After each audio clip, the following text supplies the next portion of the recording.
pour le groupe Génération. Merci Madame la maire. Chers collègues, avoir un document partagé avec toutes celles et ceux qui font l'école à Paris est essentiel. Il démontre l'importance de l'éducation dans le projet que nous portons. Les politiques éducatives sont un des principaux outils pour réduire les inégalités.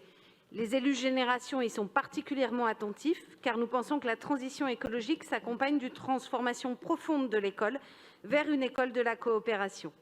Cette transformation profonde sera possible en embarquant tous les acteurs et actrices, et en premier lieu, celles et ceux qui font vivre l'école au quotidien, les enseignants, les directeurs, directrices d'école, les rêves, les animateurs, animatrices, les cantinières.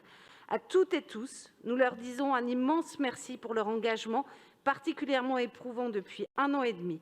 Subir des protocoles parfois contradictoires, transmis du jour au lendemain, inventer des pratiques nouvelles pour accueillir les élèves dans les contraintes imposées par l'épidémie, prendre soin des corps et des imaginaires, rassurer les familles, être parfois malade soi-même. À vous, acteurs et actrices du quotidien de l'école, vous avez juste été incroyables.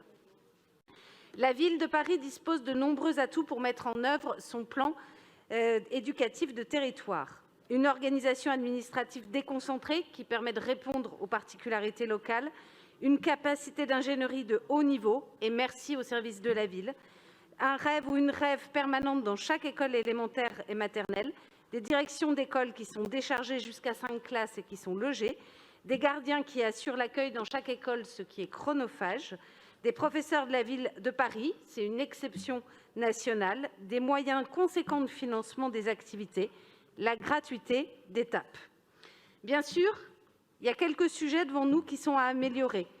Une organisation des services centraux municipaux qui sont encore en silo et qui permettent parfois moins de fluidité pour la mise en œuvre des projets quand ceux-ci mobilisent plusieurs thématiques. Une absence de temps commun dédié aussi pour que les personnels périscolaires et scolaires puissent travailler. L'embolisation des processus de travail lors de la crise sanitaire Covid, et on voit qu'elle peut encore se prolonger. Des difficultés sociales importantes pour de nombreuses familles, accrues par la tension très forte sur le logement à Paris et par les conséquences de la crise sanitaire. Des collèges publics qui sont soumis à un évitement scolaire important en direction des établissements privés et qui véhiculent une image plus négative que la réalité. Parce qu'il nous semble que nous sommes à un moment où nous avons le plus besoin de partager et de faire ensemble, nous avons initié une démarche approfondie à l'occasion de l'élaboration du PEDT dans le 14e arrondissement. Merci à Karine Petit, la maire, à Amine Bouabbas, le premier adjoint, d'avoir initié une démarche originale à l'échelle de l'arrondissement, essentielle dans cette période où nous avons toutes et tous besoin de retrouver du sens. On aurait d'ailleurs aimé que cette délibération soit présentée en arrondissement, vu son importance.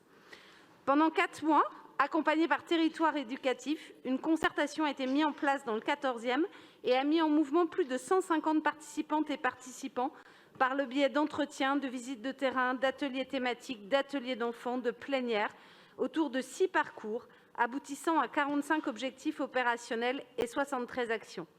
La mise en œuvre de ce plan sera suivie par un COPIL qui se réunira 1 fois par trimestre et la communauté éducative se réunira en plénière 1 fois par an pour faire un point d'étape. Alors bien sûr, en 5 minutes, impossible de faire la synthèse de 4 mois d'échanges. Peut-être mettre en valeur quelques points. L'idée dans le 14e est donc de rendre plus fluides les transitions entre les grandes étapes éducatives de l'enfant, par exemple entre la crèche et la maternelle, ou encore entre les écoles et le collège, en s'inspirant d'ailleurs des logiques de coopération impulsées en REP. Au moment du passage en collège, les collégiens et collégiennes bénéficient plus ou beaucoup moins de loisirs éducatifs au sein de l'établissement. Je voudrais mettre ici en valeur l'exception notable de François Villon. Le dispositif « Toutes tous au collège » mis en place en 2019 permet l'accueil d'une quarantaine de collégiens et collégiennes de Vision et Giacometti durant les vacances scolaires.